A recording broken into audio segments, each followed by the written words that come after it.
May paglilinaw si Davao City Mayor Sebastian Duterte matapos sabihin ni Senadora Amy Marcos na nagsorry sa kanya ang alkalde. Kasunod yan ang naging panawagan ni Mayor Duterte na magbitiw sa pwesto ang Pangulo na kapatid ni Senadora Marcos.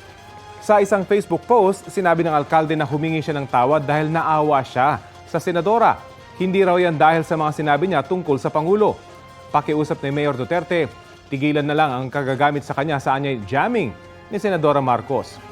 Tugon naman dyan ni Senadora Marcos, nagkausap at okay na sila ni Mayor Duterte. Hindi na niya ikukwento ang mga pinag-usapan nila dahil napakadali raw baliin at bigyan ng maling kahulugan ang kanyang mga sinabi.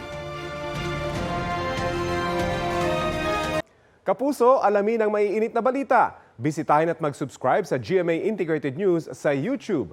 Sa mga kapuso abroad, samahan niyo kami sa GMA Pinoy TV at sa www.gmanews.tv.